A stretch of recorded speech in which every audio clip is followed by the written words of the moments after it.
Welcome to the Private School Leader Podcast, where private school leaders learn how to thrive and not just survive as they serve and lead their schools. I strongly believe that it is possible to have a long and happy and fulfilling career as a private school leader, and my passion is to help you figure out exactly how to do just that, right here on the Private School Leader Podcast. I'm your host, Mark Minkus. I'd like to start today's episode by asking you a question. What are the things in your life that you really look forward to with a huge amount of anticipation? So let me ask you that again. What things in your life do you look forward to with a huge amount of anticipation? You just can't wait. Well, for me, I had to think about it a little bit, but then I was thinking, and it's like, okay, I just can't wait for blank. And so for me, there's three things that immediately come to mind. The first is every summer, along about the third week of June, our family goes to Ocean City, New Jersey for a week's vacation. And it's my favorite place in the world to sit on the beach with my family in Ocean City, New Jersey. So I just can't wait for that to happen. Another thing is college football. I love college football. I really get excited and can't wait to sit seated on the couch on a Sunday afternoon and watch my favorite team play. And the third thing that came to mind was actually Thanksgiving dinner. I love Thanksgiving, and when it gets close, I start getting really excited about it. I know that my daughter, this year, Taylor Swift came to our city, and my daughter was somehow she was lucky enough to get tickets. I think she got them in like February or March, and the concert wasn't until June. And so you can imagine the amount of anticipation. But what about you? When you think of something in your life that you really look forward to, and it just lives rent-free in your brain, and you think about it a lot, what comes to mind? Is it a concert? Is it, like me, a family vacation? Is it going for a long run? Is it sitting all by yourself with a cup of coffee and a good book on a Saturday morning? Like, what really gets you thinking about, oh, I can't wait for this to happen? Well, now I want you to think about when you were a kid. So when we were kids, it seemed like the things that we wanted to happen so bad took forever to get here. And the more that we wanted them, the longer it seemed like it took. And so for me, when I was thinking about answering this question, two things immediately came to mind. Number one was Christmas morning. When I was a kid, I just loved Christmas. And I remember when I was 6 years old, I got this orange bike. I rode it around in the living room, and just couldn't wait for Christmas morning. And then also getting my driver's license, turning 16. I remember that I was really into cars. When I got older and realized I couldn't afford the kind of cars I was interested in, I guess I got less interested in cars. But from my 15th to my 16th birthday, I mean, it felt like that took 10 years to get here because I was so excited to get my driver's license. And so what about you? When you were a kid, what was it that you were obsessed with? What day or activity took forever to arrive? How did it feel while you were waiting? Were you excited and nervous and impatient and a little bit obsessed? And then how did you feel when that day finally arrived and you finally got to do the thing? Well, the reason I'm asking these questions is because I really want to drive home the point with you that anticipation is a very powerful thing in the lives of children. And anticipation is a very powerful thing in the lives of the students at your school. And you can intentionally use the power of anticipation to get kids and families to stay at your school until they graduate. You can use anticipation to increase retention. And that's what we're going to talk about on today's episode of the Private School Leader Podcast. I'm going to teach you how to significantly increase student retention by creating a culture of anticipation. So before I explain what a culture of anticipation is and how to use it to increase retention, I want to say thank you for listening to this episode and for listening to the podcast. And I've created a free gift and it's called the 7 Steps to Having Successful Meetings with Upset Parents. And it's an 11-page PDF that gives you a step-by-step plan to have better meetings with the parents at your school. And if you want to feel more confident and be less stressed when you meet with a parent, I think you need a plan. And so this is a 7-step plan, and you can get that over at theprivateschoolleader.com/meeting. Again, that's theprivateschoolleader.com/meeting to get that guide that's called 7 Steps to Having Successful Meetings with Upset Parents. So hopefully you'll grab that, and it will be a help to you when we have that part of our job that we're not crazy about.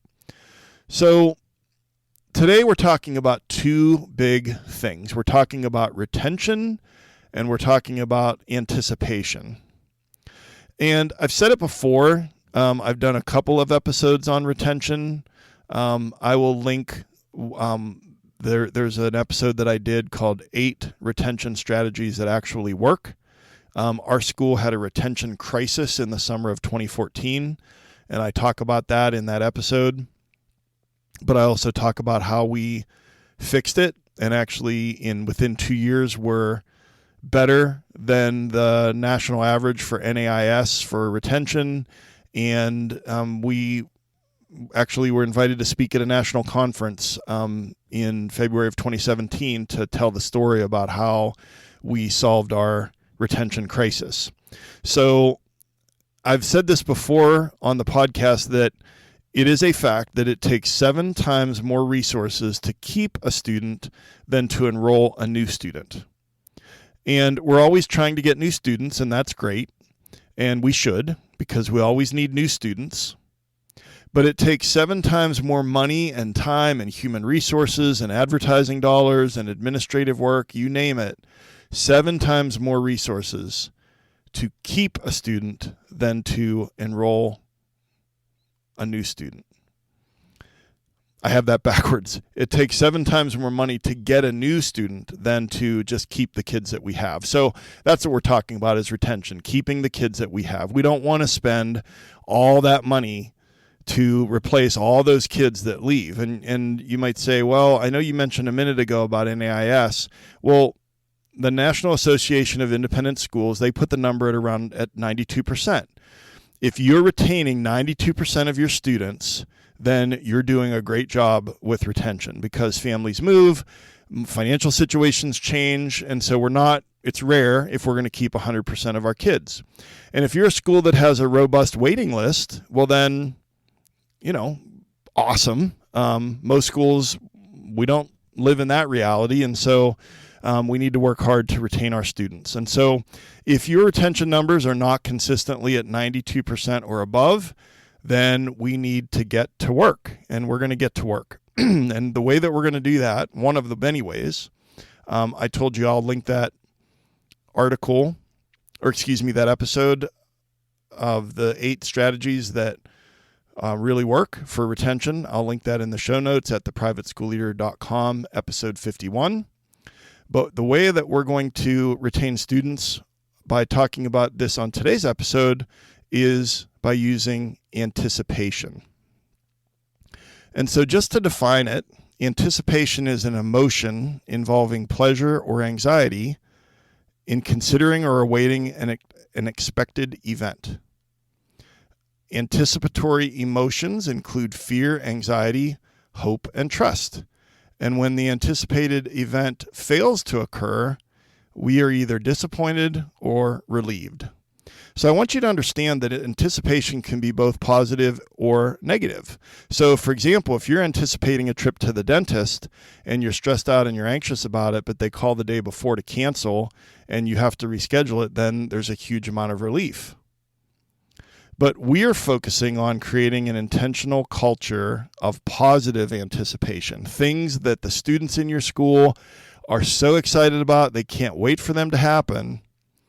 And we're going to make sure that there's lots of excitement, that we're creating impatience, and that having to wait for something, it makes it so much better when you finally get it.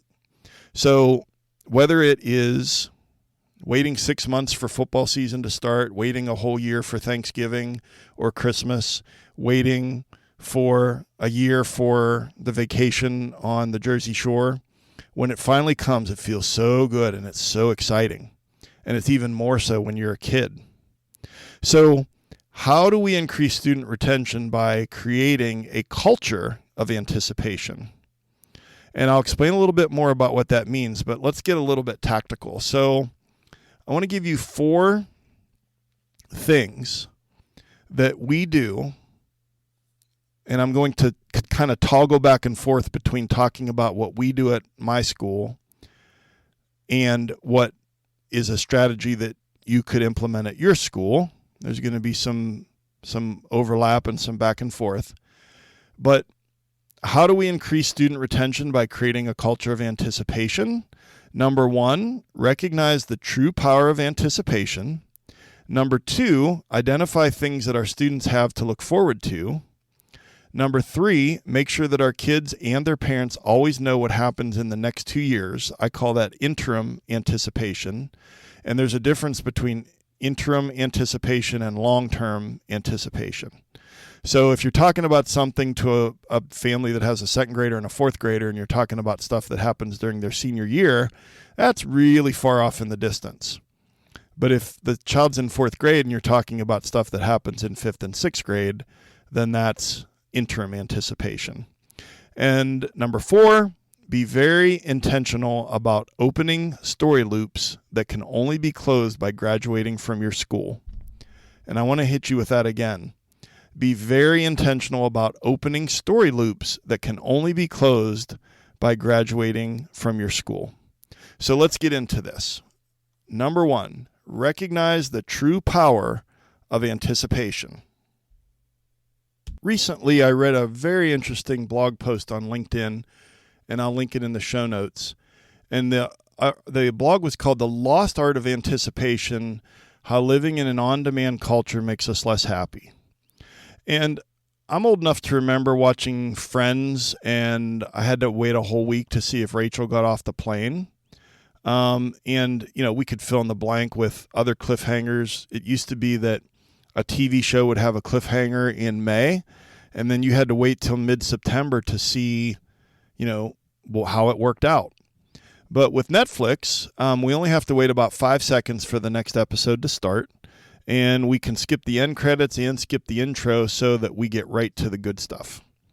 I don't usually read long quotes on the podcast, but this one is just so good that as you listen to this quote from this article, I want you to think about the kids at your school and how this generation, the digital natives, they live in an on-demand society, but we are actually going to intentionally create a culture of anticipation for them. And so, again, kids, for the most part, if they want something, they can get it right away. And so just as I read this quote, think about the kids at your school. Okay, quote, "In fact, the whole concept of anticipation is centered around waiting. As you are waiting for something, you are thinking about it, and particularly if the thing you are waiting for is something you perceive as pleasant. The anticipation period itself can deliver feelings of joy. Studies have actually been done that directly correlate the level of anticipation to increased levels of happiness. In addition, much has been researched around the fact that experiences provide a lot more happiness and joy to us than material things do," end quote. We are going to leverage the power of anticipation. And we're also going to lever the power of the happiness that comes from experiences more than come from material things. So let's talk about, first of all, number 1 was how to recognize the true power of anticipation. We've done that. And now I want to get tactical. And number 2 is identify things that our students have to look forward to at our schools. All right. So when you get a chance, I know that you're probably driving to or from school right now, or working out or walking the dog or running an errand. I hope you are, because I always encourage you to do something else while you listen to the episode each week. But when you get a chance, get a piece of paper and start with your highest grade, whether it's grade 12 or grade 8 or grade 6, and just start listing things that are a big deal that happened during that grade. And you can also list it by division. And so for us, at our school, I'm just going to throw a few things out there that happen in our middle school. So there's fun stuff. So there's things like the middle school dance or the 8th grade versus faculty basketball game. There are year-end trips. There are field trips. There are leadership opportunities. We have a tribe system, which is like a house system, except there's 12 tribes because we're a Jewish day school, the 12 tribes of Israel. For leading, there's also leading this full school religious service called Kabbalat Shabbat that we have the first Friday of every month, where about 100 parents show up and the whole school is up there in the gym, and our 8th graders stand up there and they lead the service and they lead the singing. Our sports program, and we have a step up sports program that starts in 5th grade and then middle school sports. It could be the arts, the spring musical, the art show, the band concert. It could be academic things like the middle school science fair or the 3rd grade state fair or the 4th grade Innovators Living Wax Museum. It could be students' part in traditions, school traditions like the clap out or lifting the Torah, or when we have Holocaust Remembrance Day, the 8th graders plan the ceremony. It could be the sign on the wall in the middle school hallway where we have a tradition that the 8th grade class, they each have their little school photo and then they get a quote. They come up with a quote and then they come up with some kind of cool way to incorporate the quote and their pictures into a piece of art, and then that hangs in the hallway. So there's all of these things that are cool. Some of them are events, some of them are activities, some of them are traditions, some of them are other things that don't really fit those categories. And listen, we know that every kid is different. Something that really resonates with each kid, and that's what we try to do. We have so many different things that we do at our private schools, and a lot of different things get different kids pumped up, and not the same things get every kid pumped up. And so we have to cast a wide net, but I'm confident that you do a lot. And here's the thing. I think that in our schools, that when we do the impossible, it just becomes part of our job description and we move on to the next thing. And so if you really stop and think about all the things that you do and you start listing them out, you're going to be surprised at how much you do. So that's step 2, is to make a list. All right. Now, step 3, and this is the most important part, is to make sure that your kids and their parents always know what happens in the next 2 years. We want them to hear from time to time stuff that happens farther down the road, but I want them to make sure that at my school, I want to make sure that our kids know everything that's happening in the next 2 years. And so, for example, I'm just going to pick my 4th graders and their parents. Trust me, they know about what happens in 5th and 6th grade at our school. They know that Step Up Sports happens in 5th grade. They know that they can be in the middle school, they can go to the middle school dance in December of their 6th grade year for the first time. They know that they can be in the spring musical starting in 6th grade. They know about the 5th grade Gettysburg trip and the 6th grade trip to a place called Camp Eater that is an outdoor kind of environmental science trip. They know that in middle school you get to choose your clubs. They know that on the first day of 6th grade that they're going to get their very own Chromebook computer that will be theirs throughout middle school, and if it's still in one piece when they graduate, that they get to keep it after 8th grade. 4th graders know all this stuff. Well, how do they know that? It's because we're making sure that we tell them and that we talk about it and that we pump it up and that they have to know what's next. That's the culture of anticipation, is that if their 4th grade minds are only focused on what happens in 4th grade, you're losing the power of anticipation and you're losing the retention power that goes with it. Because when they know about the stuff that's coming, they get excited about the stuff that's coming, and then they want to stick around for the stuff that's coming, and that's retention. So let me tell you a quick story of something that I did, and it will hopefully make the point. So we have a Jewish holiday called Sukkot. And it happens in the fall, and it celebrates the harvest, and it commemorates the 40 years that the children of Israel wandered in the wilderness. And what we do is every 3 years, our entire middle school goes to Hershey Park for Sukkot. And so at Hershey Park for Sukkot, they have all kosher food in the park. They set up several things that are called sukkahs, and it's for Jewish families because many Jewish families don't have the opportunity to go to amusement parks because of their observance level and because of the kosher observance that they have. And so it's a pretty big deal for kids to go to Hershey Park.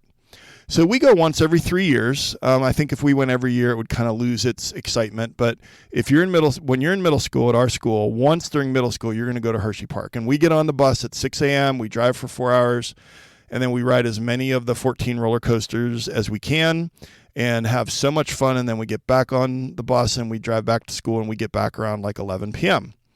And so this past time that we went, the last time that we went, we got back. And because we get back so late, it was a Thursday, we let the middle school kids and the teachers that went on the trip come in at 10 a.m. on Friday. So I came in at the normal time, Friday morning, and I mentioned it a few minutes ago. The first Friday of the month, we have a full school religious service called Kabbalat Shabbat, and it's the whole school, and there's like 100 parents there. And so at the end, I'm usually the one who dismisses the kids. And I got up and I got on the microphone and I was like, hey, I said, do any of you students know why there aren't any middle school students in the room right now? And so, of course, a lot of them have younger siblings. And a few of them raised their hand, and I called on someone, and they're like, oh, because they went to Hershey Park yesterday, and, they get to come in late, and they're tired because they slept, they got in late, and so they were, they're sleeping in. And so then the kids are saying that. And then what I'll do is I'll turn to them and I'll be like, well, when you're in middle school, you're going to get to go to Hershey Park, and we are going to ride those 14 roller coasters, and we're going to get on that bus, and it's going to be so much fun. And, I just spent a couple minutes talking about that. And so, I dismiss the kids and we go to class. And about 2 days later, doing dismissal, and the mom of a second grader walks up to me and says, I have a bone to pick with you. And I'm like, oh boy, what did I do? I don't even supervise second graders. And so she said, well, my son will not stop talking about Hershey Park. He's talking about the 14 roller coasters he's going to ride, and he's already figured out, like, you go every 3 years, so he knows which year in middle school he's going to go, and he would not stop talking about it. And I was, like, smiling to myself, and I was like, okay. And so, I do that, and then, the kids, why not get them excited about it? And some of you might be thinking, I can tell what you're thinking. You might be like, well, that sounds like manipulating children, or that sounds like propaganda, or that sounds like being salesy. And here's the way I look at it. I don't agree. I think that if it's true, that it is not manipulation, that it's hype. And there's nothing wrong with hype. And that I think that as leaders, we should be driving the hype train. And I will acknowledge that I get to work with 4th through 8th graders, and that's kind of the sweet spot for the hype train, because when they're little, they kind of don't understand always, stuff that's far off into the future. And when they get into high school, then there's that apathy that starts to set in. Trust me, I know that. I worked with high school kids for 21 years when I was a head of school. But we need to drive that hype train. And, our division heads need to drive it. And if you are a one-person show at your school and you don't have division heads, then you need to be driving the hype train. But our kids should always know what's next. And so I really, really disagree about, manipulation or propaganda or salesy. These things take a lot of work. It takes money, effort, and time to have a sports program, and to have a spring musical, and to have those year-end trips. And so why not make sure every kid knows all about them and is looking forward to it? So that's an example of how we make sure the kids know what's coming. But what about the parents? Well, sometimes it's at events, like I mentioned at that full school religious service, where I will mention things that are coming up. getting them hyped for things. Instagram, a lot of parents follow me on Instagram, and I'm always posting, usually at least once a day, and it's all the stuff that's we're doing and stuff that's coming up. And so if parents of younger students are following me, they're going to know all about the fun that's coming, and they'll see the big smiling faces of the kids when they're experiencing them. So, I just got some new followers of some fourth grade parents because I sent a photo with some fourth graders in it. And now over the next few years, they're going to know all about the stuff that's coming at our school. And then I have one-on-one meetings with every third grade parent and every fifth grade parent in November and December. And trust me, I'm talking about not just the philosophy that we have and the academics and the skills that we want to build and all that kind of stuff, but I'm also talking about the things that are coming that are worthy of anticipation. All right, and then the fourth and final, and maybe not most important, but probably most important, is to be very intentional about opening story loops that can only be closed by graduating from your school. So there is power in anticipation, but there might even be more power in opening story loops. So you open a story loop and you use vivid language to paint a picture of that climactic scene. And then they can only close the story loop by graduating from your school. So for example, I opened a story loop with that second grader. And the only way that he can close that story loop is when he's in, let's say, 7th grade, and it's the year that we go to Hershey Park for Sukkot, is that climactic scene of him riding roller coasters at Hershey Park. Well, he's got to stick around to close that story loop. And when I'm meeting with third grade parents and fifth grade parents, I like to talk to them about, our kids. We're lucky enough at our school that our 8th graders, after they graduate, they go to Israel for 2 weeks. And I talk to them about, this climactic scene of your child standing up on the stage. And in one hand, they have a diploma, and in the other hand, they have this little suitcase. And in it, they have the 4 skills that travel well to high school: an independent learner, a critical thinking problem solver, an organized time manager, and a leader of integrity that's an upstander. And those 4 things are in that suitcase. So they're picturing that climactic scene. And the only way for them to close the story loop that I opened for them is for their child to actually be graduating from our school. And then sometimes I'll talk about them getting off the plane after their 2 weeks in Israel. So you can paint that picture. You can talk about that language by opening those story loops. And the only way that they can close the story loop is by graduating from your school. And so I told you before, our school goes up to 8th grade. And so, some of those story loops that I open, I already mentioned the Israel trip, and I mentioned the 8th grader standing up in front of the school leading that religious service. On the first day of 8th grade, I introduced them as the student leaders of the school.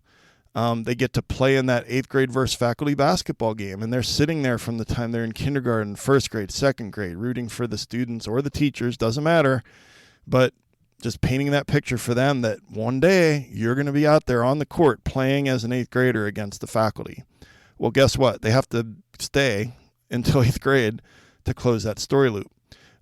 We have our 8th graders take a final bow after the final performance at the spring musical. We show a trivia video of little known facts about the 8th graders at the middle school awards assembly a week before they graduate. What's going to be your little known fact in the 8th grade trivia video? I mentioned that picture that hangs in the hallway with the school photos of the 8th graders. The Holocaust Remembrance Ceremony that they planned. At the middle school dance in the spring with the 8th graders, we always have the last dance. And we're very careful about picking that song, and then everyone in 8th grade stands in a circle and they, sway back and forth, and it's kind of a melancholy kind of song. We do this thing called the 8th grade clap out, where the whole school lines up either in the hallways or outside, and then the 8th graders, when they leave school for the last time the day before graduation, is that we literally clap them out and say goodbye. And 8th grade clap out's a big deal. And then I mentioned graduation. To have that climactic scene, they have to stay. And so we want to open those story loops. So I just open those story loops for two reasons. Number one, the kids love it and it gets them excited, and I feel like I'm giving them the gift of anticipation.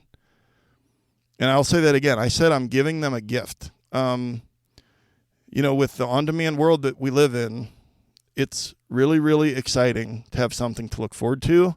And then it's really, really rewarding when you get to do the thing. And I've seen that with my own eyes with these 8th graders that have been in our school since preschool. When they finally get to do these things that we've been talking about for years, is that they're just over the moon with joy. And then reason number two is that again, I'll say it one last time, the only way they can close that open story loop is to graduate from our school. And so what about you? Let's just kind of hit these again real quick as we wrap it up and take away talk about the big takeaways from today's episode. So we know that anticipation is an emotion and it involves pleasure or anxiety. We're going to focus on the positive aspect of emotion, and that when the anticipated event happens, it results in pure joy. And also I talked about how retention, it takes 7 times more resources to keep a student in your school than to enroll a new student. And so if we know that's true, and if we do a lot of amazing things at our school, then why not create intentionally create a culture of anticipation? And so how do we do that? All right, there's 4 ways. Number 1, recognize the true power of anticipation. Number 2, identify things that our students have to look forward to. Make a list. You have way more things than you think right off the top of your head. When you make a list, you're going to be shocked. Number 3, make sure that our kids and their parents always know what happens in the next 2 years, and then also knows the big things that are happening down the road. And then number 4, be very intentional about opening story loops that can only be closed by graduating from your school. And if you do those things, your retention will increase because your kids will want to stick around. And the call to action for today's episode: in the next week, I'd like for you to set aside 30 minutes, and you're going to take 15 minutes to list all the awesome things at your school that your kids have to look forward to. And if you have such a big school and so many grades that you can't get that done in 15 minutes, then just pick a division. 15 minutes to list the awesome things that your kids at your school have to look forward to. And then the other 15 minutes is just write down 2 ways that you can be more intentional about making sure that your students always know what's next and that they are excited about what's next. And maybe you don't want to drive the hype train. Maybe that's not your personality. Well, I'll bet you have a couple teachers that would do a great job with that if you ask them to be a little more intentional about it. So in your call to action, set aside 30 minutes, take 15 to list awesome things at your school, and then take another 15 to write down 2 ways that you're going to be more intentional about making sure your kids always know what's next. So to wrap it up, I would like to give you another gift, and that is a free resource called The Top 6 Ways to Protect Your School from a Lawsuit. And this is a 10-page PDF that will keep your staff and students safe and will keep you and your school out of court. And you can get that over at theprivateschoolleader.com/lawsuit. And I hope that it helps. And thanks again for listening. You can reach out to me if you're getting value from the podcast. You can reach out to me at mark.o.minkus@gmail.com. I'd love to hear from you. A new strategy that you've learned on the podcast that you're using at school, or email me with your biggest pain point right now, and maybe it will be the subject of an upcoming episode. Show notes for today's episode are at theprivateschoolleader.com/episode 51. And a new episode comes out every week. And wherever you listen to podcasts, it would be a huge help if you would rate and review the podcast. I'm on Instagram at The Private School Leader and on Twitter at The PS Leader. And if you got value from this episode, I would love it if you would please share it with another leader at your school or an aspiring leader at your school. And I've been your host, Mark Minkus. I just want to say I appreciate you and all the work that you're doing to serve your school and the lucky kids and the lucky teachers on your team. Thank you so much for taking some of your precious time to join me here today. And I'll see you next time on the Private School Leader Podcast. And until then, always remember, serve first, lead second, and make a difference.